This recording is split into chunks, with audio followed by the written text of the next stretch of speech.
الحمدللہ علماء اہل سنت کی رہائیوں کا سلسلہ شروع ہو چکا ہے، مدرسوں کو ڈی سیل کیا جا رہا ہے، اور ہمیں پتہ تھا یہ ہوگا۔ جی ہاں، ہم جانتے تھے کیونکہ ہمارے یقین کی بنیادیں مضبوط تھیں۔ وہ بات یہی ہے کہ نا کہ اسی گلاں کرتے رہ گئے تو مفتی منیب الرحمان بازی لے گیا۔ بات دراصل یہ ہے کہ معاملات کو کس طریقے سے حل کیا جاتا ہے یہ بڑے جانتے ہیں، ہم صرف اور صرف یا تو مشورہ دے سکتے ہیں اور یا ان کا ساتھ دے سکتے ہیں، اور ضرورت اس وقت مشوروں کی بھی نہیں ہے، ضرورت اس وقت صرف اور صرف ساتھ دینے کی، اور ہمیں اپنے بڑوں کا ساتھ دینا چاہیے۔ اور ابھی بھی اگر کچھ لوگ کہیں کہ جی جن علماء کو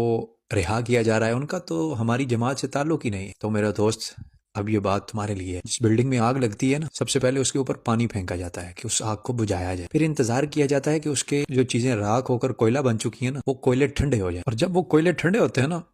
تو پھر فائر بریگیڈز کا جو عملہ ہوتا ہے نا وہ اندر داخل ہوتا ہے، پھر ساتھ ان کے ٹیمیں جاتی ہیں،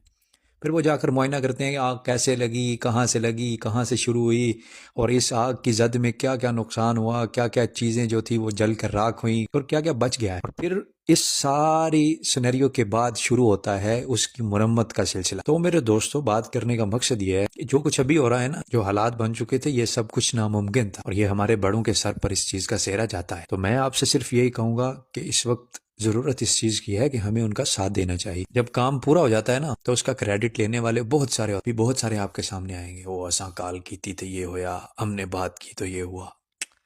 کچھ نہیں ہوا، کسی کے کہنے پہ کچھ نہیں ہوا، یقین کریں۔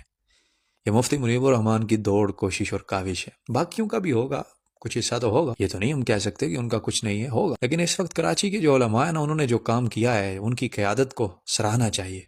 اور ان کی قیادت پر یقین رکھنا چاہیے کہ پاکستان میں جہاں کوئی بھی کبھی بھی کوئی ایسا سلسلہ ہوا ہے تو وہ لوگ ہمیں صفحے اول میں نظر آئیں، اور جس وقت وہ خاموش تھے نا، ان کی خاموشی میں بھی کوئی مصلحت تھی، ان کی خاموشی میں بھی کوئی بہتری تھی۔ یہ وقت گزرنے کے بعد چیزیں سامنے آئیں گی اور آپ کو پتہ چلے گا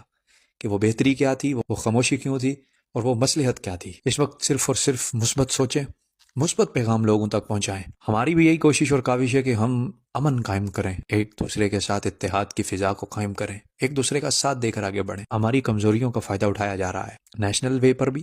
اور انٹرنیشنل وے پر بھی۔ ہمیں ان کمزوریوں کو دور کرنا ہو۔ اختلافات لاکھ ہوں گے، ہیں بھی، ہو جاتے ہیں، باپ بیٹے میں ہو جاتے ہیں، بھائی بھائی میں ہو جاتے ہیں، اختلاف اور چیز ہے، حسد اور بغض اور چیز ہے، اور ہو عالم اور اس کے اندر حسد ہو، بغض ہو، نہیں یار، یہ چیز نہیں اچھی۔ کوئی عام بندہ ہو نا تو وہ اس چیز پر، اس رستے پر چلتا ہو تو سمجھ آتی ہے، اس کی اصلاح کرنے کا بھی مزہ آتا ہے، اور جو پہلے سے ہی دین کا عالم ہے، دین کو جاننے والا ہے، پڑھنے والا ہے، پڑھانے والا ہے، اس کے اندر یہ چیز ہو نا تو بہت زیادہ تکلیف دہ ہوتی ہیں، کیونکہ جب باغ کا مالی ڈیفالٹر ہو جائے نا تو اس باغ کو ویران ہونے سے کوئی نہیں بچا سکتا۔ اس لیے جتنے جتنے ہمارے باغیچے